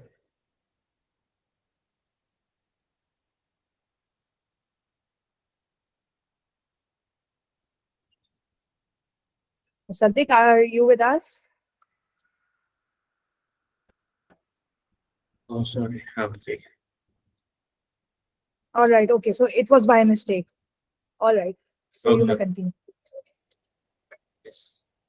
So next हमारा जो पार्ट है इस क्वेरी के बाद इसका पार्ट है नेक्स्ट जनरेटर का। जनरेटर के अंदर हम क्या करेंगे, जनरेटर में हमने वही जो कंपोनेंट देखा कि वेक्टर डेटाबेस है, आपके पास एम्बेडिंग है, सब है। अब आपको एलएलएम को रिक्वेस्ट सेंड करना है अपने कॉन्टेक्स्ट और प्रॉम्प्ट के साथ, और वो आपको रिटर्न करके देगा जो भी रिस्पॉन्स हो। सो यहाँ पे मैंने सब उसके लिए जनरेटर पार्ट, रिट्रीवर पार्ट के लिए डेटा सेट चाहिए, डेटाबेस चाहिए था, डेटा प्रिपेयर करना था, वो हम कर चुके हैं। तो यहाँ जनरेटर पार्ट के लिए हमें पहले एलएलएम चाहिए, सबसे पहला कंपोनेंट हम यहाँ जेमिनी प्रो यूज कर रहे हैं। ठीक है, लैंग चेन से इंपोर्ट किया चैट गूगल जनरेटिव एआई का सॉरी क्लास को, और जेमिनी प्रो यूज कर रहे हैं। यहाँ पर टेम्परेचर और ये कुछ टॉपी मतलब इसके कुछ पैरामीटर हैं जो कि कंट्रोल करते हैं कितना आपको है ना मतलब जेनेरिक और रैंडम सा है ना आउटपुट चाहिए। ठीक है, कितना वो डाइवर्स होना चाहिए। तो ये वाली चीज अभी हम थोड़ा स्किप कर देते हैं क्योंकि इंटरनल्स की होती है। एलएलएम हमने इंपोर्ट किया। अब वो जो प्रॉम्प्ट जो आप वहां देते हो, ठीक है, क्या कहते हैं चैट जीपीटी पे अपना कॉन्टेक्स्ट डाल के, वो यही चीज हम यहाँ पे कह रहे हैं। You are an assistant for question answering task, use the following context to answer the question. ठीक है, अगर if you don't know the answer just say that you don't know, use 5 sentence class. यहाँ पे हमने question का tag बनाया है context का, यहाँ पे क्या होगा, हमने यहाँ पे अपना वो क्वेश्चन इंजेक्ट करना है और यहाँ हमने कॉन्टेक्स्ट इंजेक्ट करना है। वो इंजेक्शन किस तरीके से पॉसिबल है, उसके लिए हमें इसको डेटा स्ट्रक्चर में या एक क्लास में रैप करना होगा इस सिंपल टेक्स्ट को। वो प्रॉम्प्ट टेम्पलेट जो हमने ऊपर यूज किया था ना, वो यहाँ पे हम यूज करेंगे। प्रॉम्प्ट टेम्पलेट के अंदर हम जब इसको पास करेंगे सिंपल टेक्स्ट को, तो आपके पास इस तरीके से, ये आप नीचे देख रहे हैं, टेम्पलेट आ गया, इनपुट वेरिएबल्स कि इसे क्या इनपुट चाहिए, ये इसने पूरा फॉर्मेट करके आपको दे दिया। ठीक है, जो कि आप यूज कर सकते हैं अपने फर्दर काम के लिए, इंजेक्शन के लिए, जो आपका कॉन्टेक्स्ट डेटाबेस से रिट्रीव हो गया। ठीक है, यहाँ पे हमने क्या किया है, अब सबसे इम्पोर्टेंट पार्ट आ गया। सबसे इम्पोर्टेंट पार्ट क्या है, LLM इंपोर्ट कर लिया, प्रॉम्प्ट टेम्पलेट बना दिया, रिट्रीवर मेरे पास सेट हो गया, सब हो गया। अब इस सब कंपोनेंट्स को कनेक्ट कर। ठीक है, अब कनेक्ट कैसे करना है, सबसे पहले तो मैंने यहाँ पे यूज किया है डॉक्यूमेंट फॉर्मेशन का। डॉक्यूमेंट फॉर्मेट क्यों, क्योंकि आपने देखा था, अगर आपको याद हो, कि रिट्रीवर्स के अंदर से जो पेजेस थे, आई गेस पेजेस, अच्छा ये पेजेस जो है, अगर आपको याद हो तो ये मुझे क्लास दे रहा था, लेकिन मुझे जो प्रॉम्प्ट में पास करना है ना एपीआई को, वो मुझे क्लास नहीं पास करनी, मुझे सिर्फ पेज कंटेंट पास करना है इसका। तो मैं इसके पेज कंटेंट को यूज करूंगा। ठीक है, उसके लिए मैंने यहाँ पे क्या किया, जो भी डॉक्यूमेंट्स आएंगे, फॉर एग्जांपल हमने 10 डॉक्यूमेंट्स पास करने कॉन्टेक्स्ट के लिए, तो यहाँ पे वो सारे डॉक्यूमेंट्स लिए और सिंपली उनको एक तरीके से ना रैप कर दी, मतलब उनको टेक्स्ट में कन्वर्ट कर दिया, इस वाले क्लास से बाहर निकाल दिया, इस तरीके से ले आए हम सारे 10 डॉक्यूमेंट्स के 10 डॉक्यूमेंट एक सिंगल स्ट्रिंग के अंदर। सो ये फंक्शन सिंपली ये काम कर रहा है, डॉट ज्वाइन करके आइटरेट कर रहा है हर एक डॉक्यूमेंट पे, पेज कंटेंट उठा रहा है और सबको ज्वाइन कर रहा है एक साथ।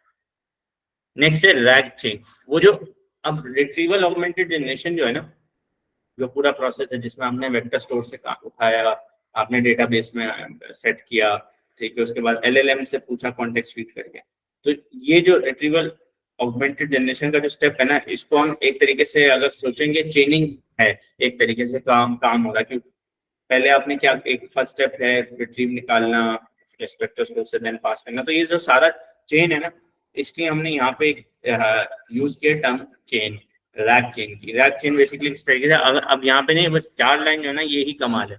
ठीक है, इसके अंदर क्या करना है, सबसे पहले आपने पहली बात ये, अच्छा यहाँ पे ना, यहाँ लैंग चेन में सिंटेक्स लिखने का स्टाइल बहुत डिफरेंट है, शायद वियर्ड भी लगे, क्योंकि कभी हम प्रोग्रामिंग करते हुए इस तरीके से पाइप के साथ हमने ना कभी किसी चीज को ऐसे एग्जीक्यूट नहीं किया। हम अगर कभी करते हैं तो वन लाइन बाय लाइन, लेकिन हम ये पाइप हमेशा और कंडीशन में यूज करते थे। बट यहाँ पे लैंग चेन के अंदर आप पाइप यूज करते हैं, एक स्टेप दूसरे स्टेप और तीसरे स्टेप की पाइपलाइनिंग करने के लिए, एक साथ पाइपलाइन कैसे करना है। सो यहाँ पे सबसे पहले क्या किया, वेक्टर स्टोर जो डिस्क हमने इंपोर्ट किया था ऊपर से, ये डेटाबेस यहाँ पे मौजूद है। ठीक है, एज रिट्रीवर रिट्रीव करना है, कितने डॉक्यूमेंट्स करने, 30 डॉक्यूमेंट्स हमने 30 डॉक्यूमेंट्स हमने रिट्रीव करने कॉन्टेक्स्ट के लिए। देन वो जो कॉन्टेक्स्ट में डॉक्यूमेंट्स आए ना, सारे डॉक्स जो आए 30, उनको इस फॉर्मेट डॉक से पास किया, जो कि टेक्निकली कर क्या रहा है, कर ये रहा है कि उसको एक सिंगल स्ट्रिंग में रिटर्न कर रहा है। तो इस स्टेप तक मेरे पास वो स्ट्रिंग आ जाएगी। नेक्स्ट है क्वेश्चन रनेबल पास थ्रू। अब वो क्वेश्चन जो हम नीचे उससे पास करेंगे, ठीक है, जब इससे सवाल करेंगे हम, तो ये उसके लिए runnable pass through basically invoking के लिए, जब हम इस पूरी चेन को इन्वोक करेंगे। नेक्स्ट है हमारा LLM प्रॉम्प्ट। ठीक है, बात सही है कि हमने वो प्रॉम्प्ट कौन सा है जो हम यूज करेंगे, एपीआई को सेंड करेंगे, वो प्रॉम्प्ट हमने यहाँ लिख दिया, प्रॉम्प्ट टेम्पलेट जो हमने ऊपर बनाई थी। किस मॉडल को हमने सेंड करना है, LLM, यहाँ वो LLM आ गया। लास्ट है STR output parser. STR output parser का मकसद ये है कि अगर देखा हो कि मॉडल जब भी होता है चैट जीपीटी से, अगर आप टेक्स्ट में बात करते हो तो यस टेक्स्ट में ही रिटर्न करता है। ठीक है, लेकिन बाद दफा उसके अंदर ना, टेक्स्ट के अंदर फॉर एग्जाम्पल कोई प्रॉब्लम आ गई, ठीक है, उसने सही रिटर्न नहीं किया, एरर आ गया, उसने कोई एक्सेप्शन रिटर्न कर दी, कुछ मतलब कुछ काफी टेक्निकल मसले हो सकते हैं डिफरेंट ना। तो ये वेरीफाई करने के लिए है सिर्फ और सिर्फ कि वो जो मेरे पास आउटपुट आया ना, वो सारा का सारा स्ट्रिंग बेस्ड हो, वो कुछ इस तरीके का ना हो कि मतलब एक्सेप्शन या कुछ और टाइप की चीजें ना हो। इसी तरीके से STR के अलावा जेसन पार्सर भी होते हैं। अगर मैं ऊपर प्रॉम्प्ट में बोलता कि भाई मुझे जो आउटपुट है ना, वो हमेशा एक जेसन फॉर्मेट में चाहिए, ठीक है, तो यहाँ पे मैं उसकी जगह STR आउटपुट पार्सर नहीं, जेसन पार्सर यूज करता, जो कि बेसिकली जब आपके पास API से आता है रिस्पॉन्स, तो आप इसको सिंपली पार्स कर देते हैं इस तरीके से।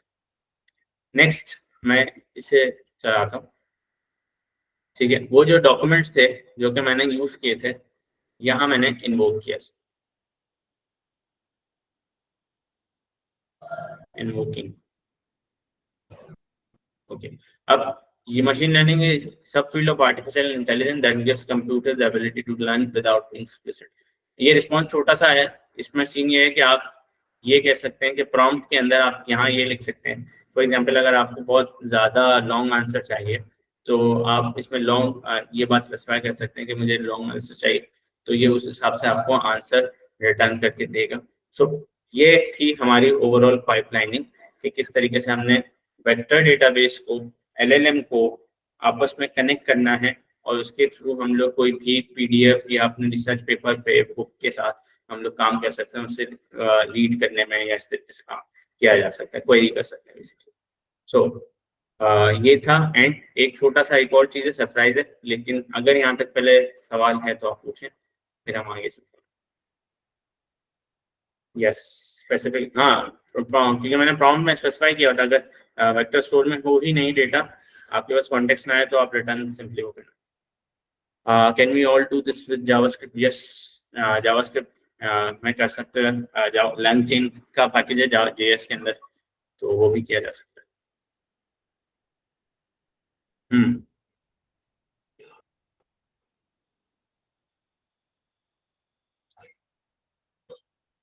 Yes, summarise this one. So हमने अभी तक, मैं वहीं आ जाता हूँ डायग्राम पे ताकि हम थोड़ा सा देख लें यहाँ पर, ठीक है।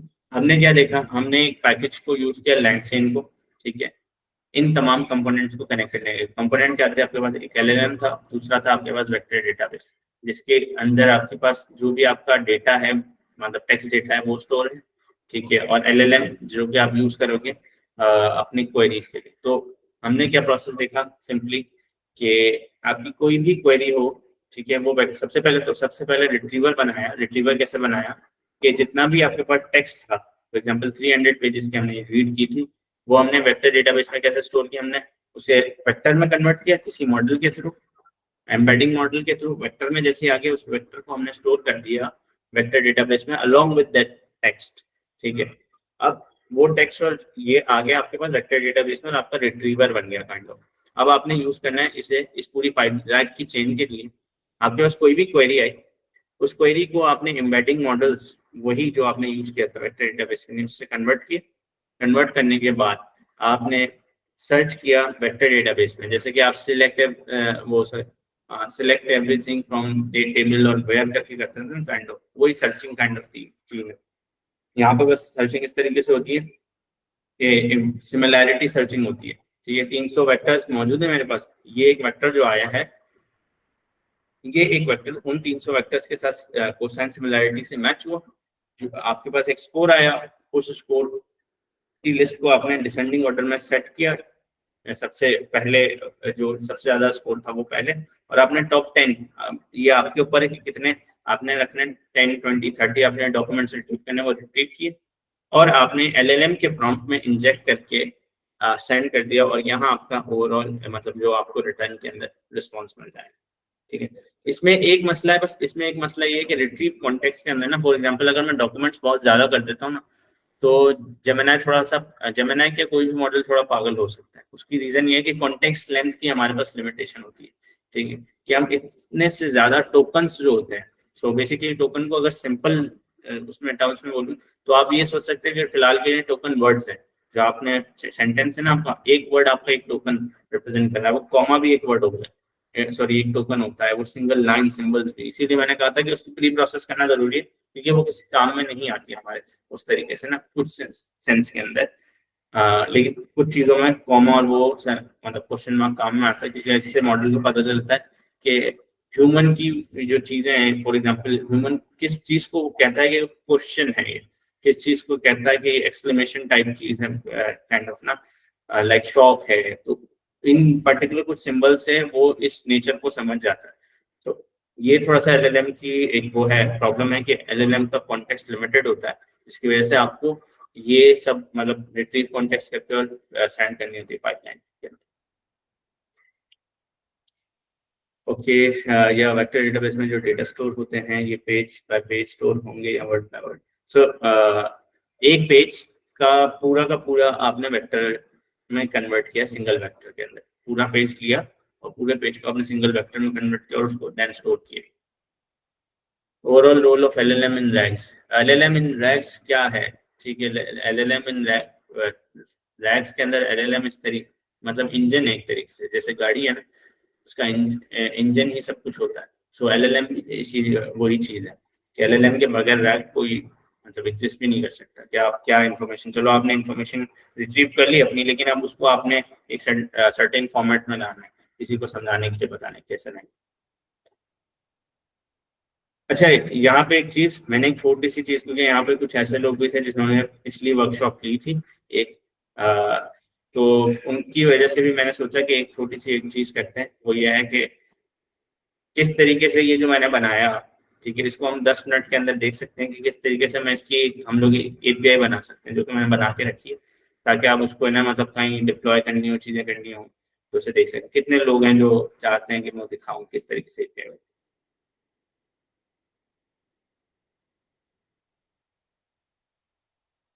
सही सही सही। तो हम आते हैं सबसे पहले यहाँ पर कोड पे, ठीक है। यहाँ पे इताची पे नहीं जाते, यहाँ में इनका We have ठीक है। some hands raised Yes. over here. If we can take their questions, or then we move forward. Abdullah question I Hassan, guess को Daniel अस्सलाम Muazzam. वालेकुम सलाम।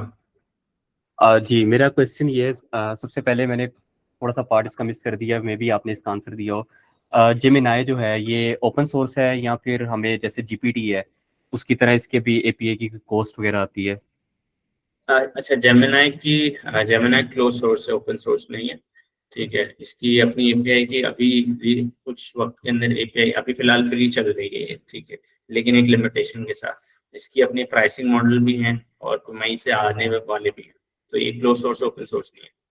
अच्छा, यार इसको ये जावा सॉरी। हाँ, बेसिकली मैं अपनी एफवाईपी के अंदर एक एलएलएम मॉडल बेस्ड जो है वो चैटबॉट लगाना चाह रहा हूँ, तो उसके लिए बेटर मैं आपसे पूछना चाह रहा था कि कौन सा मेरे लिए मॉडल रहेगा ताकि मैं उसको यूज कर सकूँ और फ्री भी हो एक अच्छा, फ्री मॉडल यूज करना है ओपन या source. Free model? Yes, free model के अंदर है ना एक बस प्रॉब्लम है, ठीक है, वो ये है कंप्यूट पावर का, ठीक है। यस, कंप्यूट अगर आपके पास है, ठीक है, तो आप चला सकते हो, नहीं तो आप मतलब है ना, मैंने एक दिन अपने पास लामा रन करने की कोशिश की थी, ठीक है, RTX 40 होने के बावजूद, लेकिन फिर भी मेरा है ना वो 70 बिलियन और जलते जलते बचा। सो इसका एक वो है प्रॉब्लम है। या तो अगर आप ऐसा कर सकते हो कि कोई ओपन सोर्स मॉडल लो, जिसमें अगेन खर्चा है, वो ये है कि AWS या किसी क्लाउड सर्विस के ऊपर गूगल की वो मॉडल जो होस्टेड मॉडल मौजूद है लामा के, ठीक है। मिस्ट्राल जो है, मिस्ट्राल इसमें सबसे बेस्ट है अभी तक का, लामा और मिस्ट्राल 2 मॉडल हैं ओपन सोर्स जो सबसे बेस्ट है, जो आप यूज कर सकते हो। वहीं डिप्लॉयमेंट आप खुद करो और वहाँ पे यानी वो वेरिएंट मौजूद है, बस वो आपको बस क्लिक करके आपको एक डिप्लॉयमेंट आपको रेडी मिल जाएगी, जिसकी आपको एक API मिलेगी, ठीक है, और आप उसे यूज कर सकते हो। लेकिन इसमें मेरे पास बेस्ट रिसोर्स जो फ्री है, फ्रीली अवेलेबल है, वो कौन सा है जिस या फिर कॉस्ट इफेक्टिव हो, मैं एफआईपी का भी उसमें यूज कर सकता अगेन LLM ये है कि मिस्ट्राल के और इसके ना आप 2 बिलियन वाले वर्जन यूज कर सकते हो। जेमा का भी 2 बिलियन वर्जन है एक मॉडल का, ठीक है। ठीक है। जेमा मॉडल, हाँ, 2 बिलियन का एक वर्जन है, उसको आप यूज ऐसे कर सकते हो कि क्वांटाइज बिट मतलब काइंड ऑफ ना क्वांटाइजेशन अप्लाई करके चल हैगिंग फेस जेमा मैंने देखा था, ठीक है।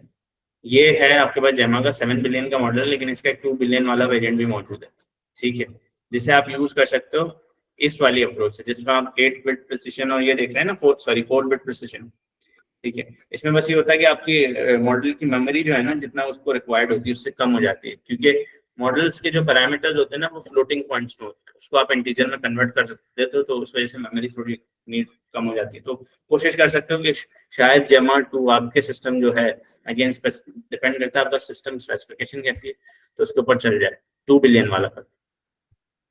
ठीक Okay, है। Mohammad Ehsan ने और- ये क्वेश्चन पूछना है, please keep it short so that we can move to our next activity जो प्लान की हुई है तलाल ने। Yes, बाकी yes. आपके पास लिंक्डइन का लिंक हमने कमेंट में दिया हुआ है, so you can connect with Talal and ask your questions after the session as Yes. well.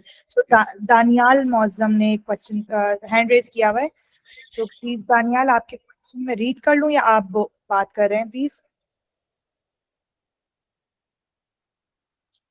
बिल्कुल सर, ये हम जावास्क्रिप्ट को यूज करते हुए सब कुछ कर सकते हैं, एलएलएम मॉडल्स बिल्कुल कर सकते हो, बिल्कुल कर सकते हो। एपीआई मौजूद है, LangChain JS लिखो, गूगल पे लिखो LangChain JS आ जाएगा सब। इसके अंदर मतलब पाइथन का मैंने सुना है कि पाइथन ज्यादा जरूरी होता है सीखना, स्पेशली ये की फील्ड में।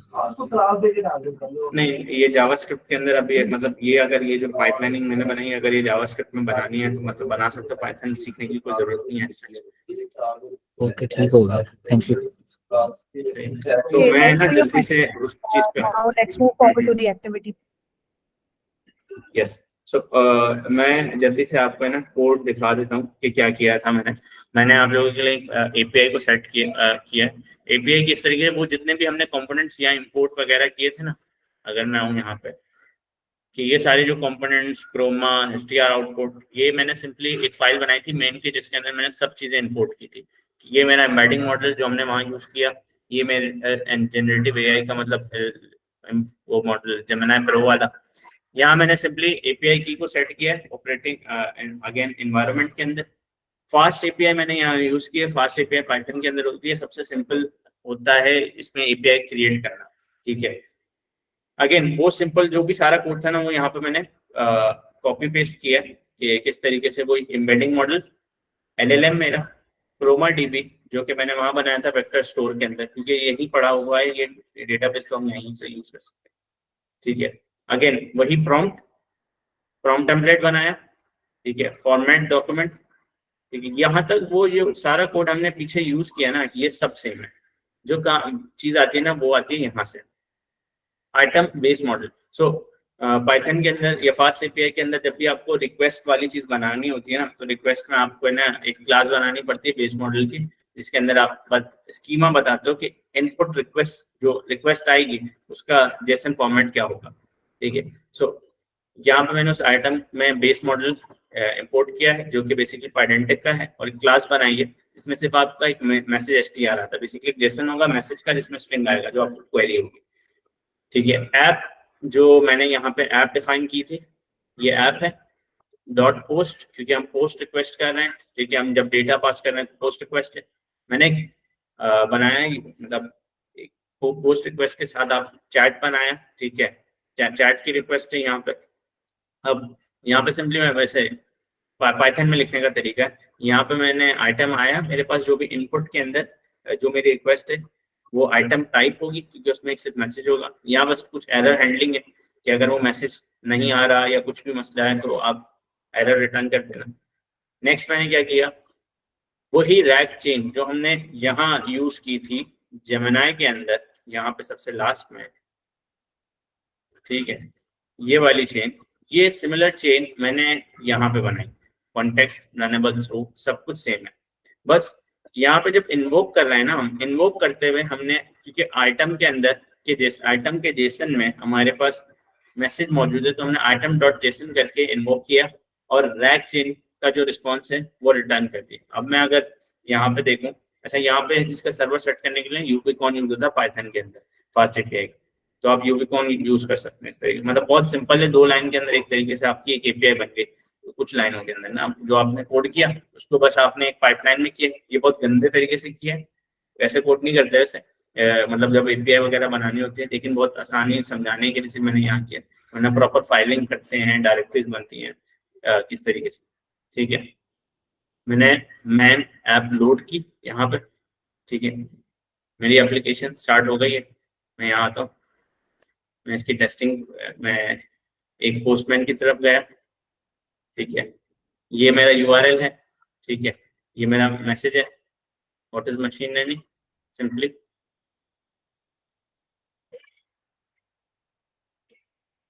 यहाँ इसकी रिक्वेस्ट आने की आ गई। Machine learning is artificial intelligence. So ये तरीका अगर किसी को FYP में API या बैकएंड सेटअप करना है ना, इसका बैकएंड सेटअप करना AI/ML मॉडल्स का जो API वाले होते हैं इतना इजी होता है, ठीक है। तो ये है ओवरऑल, मतलब जिस तरीके से आप इसकी छोटी सी जो भी हमने अभी तक वर्क किया ना उसकी एक API बना सकते हो ताकि आप चैट कर सको, ठीक है। इसमें बस एक छोटा एक और कंपोनेंट जो हमने ऐड नहीं किया, जो कि ये है कि आप लोग कर सकते हो असाइनमेंट के तौर पे, जिसके अंदर आप हिस्ट्री डाल सकते हो, ठीक है। कि आप जब चैट जीपीटी से कॉन्वर्सेशन करते हैं ना, तो आपके पास एक हिस्ट्री होती है जो कि चल रही होती है, और वो उस हिस्ट्री को कॉन्टेक्स्ट में रखते हुए आपसे बात करता है। तो आप यहाँ पे एक हिस्ट्री भी ऐड कर सकते हैं, सो ताकि इसको मजीद मोर इंटरेक्टिव बनाया जा सके इस पूरे पाइपलाइन को ना। सो यहाँ तक थी चीजें। अगर हम किसी को कोई सवाल है तो पूछ सकते हैं। Can you share this? Yes, वो शेयर करें।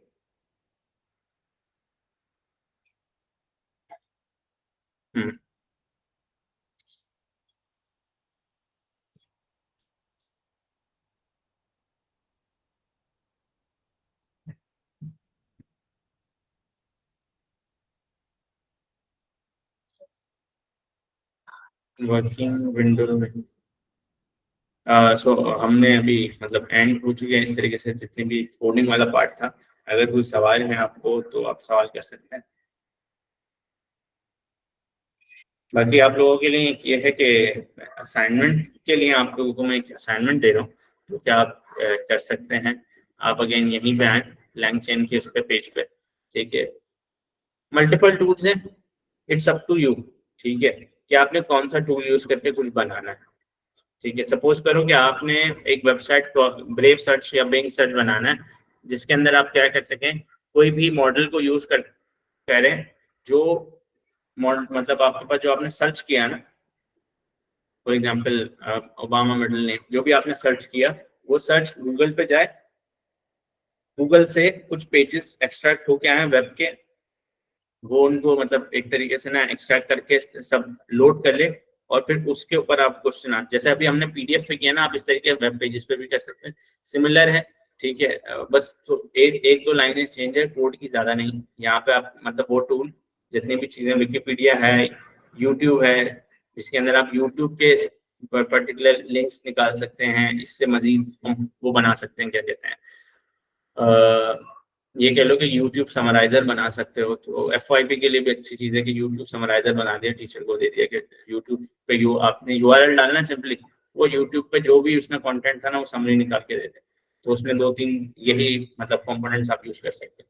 सो असाइनमेंट ये कि ये टूल्स है, जो टूल समझ आ रहा है, जो टूल्स यानी लग रहा है कि बहुत जबरदस्त है, जिससे मुझे ना कुछ आइडिया आ रहा है या मैं कुछ कर सकता हूँ, तो वो टूल उठाओ और इसी तरीके की रैग पाइपलाइन कोशिश करें कि आप क्रिएट कर सकें।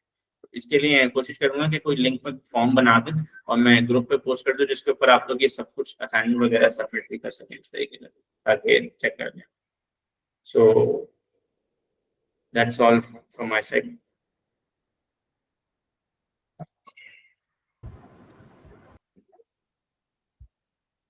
Thank you so much, Talal. I hope you all had a great session. हमारे पास कुछ questions हैं. We can take this. एक second. इन्होंने एक चीज लिखी हुई है. What is the purpose of Chroma?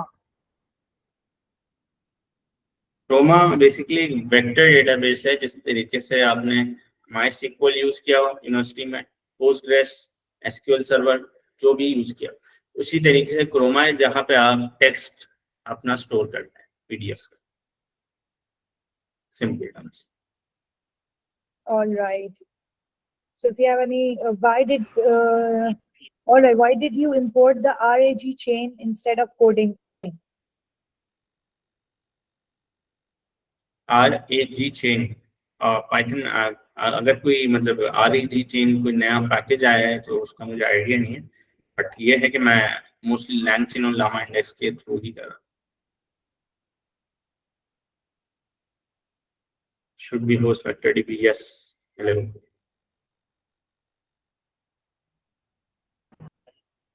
Am I audible? Acha, people have asked, you showed an LLM paper. Hello. Can Okay, Hafsa, I guess.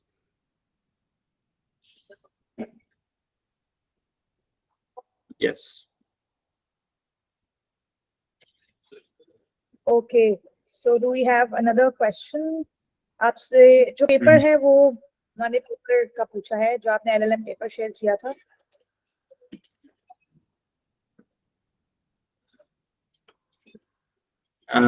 ये है पेपर, ठीक है, और एक सेकेंड रुके.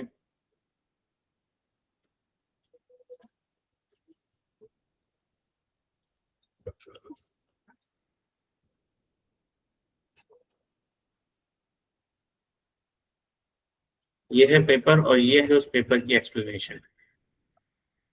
All right, thank you so much. I hope all our participants who had the queries regarding the paper, they can see the in-call messages. वहाँ पे हमारे साथ share हो गया है ये. एक question हमारे पास बस आया हुआ है. How do we determine it's better to use the fine-tuning method and where to use retrieval method? Okay, so depend. For example अगर आप बहुत ही आपका कोई कस्टम यूज केस है, इसकी एग्जाम्पल मैं ये देता हूँ कि अगर आपने एक ऐसा एजेंट बनाना है, काइंड ऑफ एक ऐसा प्लेटफॉर्म बनाना है जिसके अंदर आपके पास ये हो कि ऑटोमेट कुछ आपने टास्क करना है, ठीक है, आपके पास कुछ लिस्ट आ रही, ठीक है, और उस लिस्ट ऑफ टास्क आ रहे हैं और उसके बेसिस पे मॉडल एक्शन लेने वाला है. जैसे कि यहाँ पे ट्रेन हमने टूल इंटीग्रेट किए थे, उसी तरीके से वहाँ भी हम टूल इंटीग्रेट कर सकते हैं हर एक टास्क के साथ. सो अब उसमें प्रॉब्लम ये है कि अगर LLM हर दफा किसी ने बोला मैंने create an email and send it to someone, so ये ईमेल का एक पूरा वर्कफ्लो है कि ईमेल किस तरीके से सेंड करना है. अब इस वर्कफ्लो को आपने अगर यूज करना है, मतलब आप कर सकते हो इंजीनियर करके, लेकिन अगर कंप्लीटली LLM बेस्ड करना है तो उससे जो टेक्स्ट जनरेट हो रहा है ना, अगर आपको वो बहुत स्पेसिफिक चाहिए तो आप उस केस में अपने पास फाइन ट्यूनिंग की तरफ जाते हैं ज्यादा से ज्यादा, जब आपको बहुत स्पेसिफिक और अपने डेटा सेट के ऊपर रिजल्ट चाहिए होता है. वरना रैप से भी बहुत मोस्टली काम चल जाता है आजकल.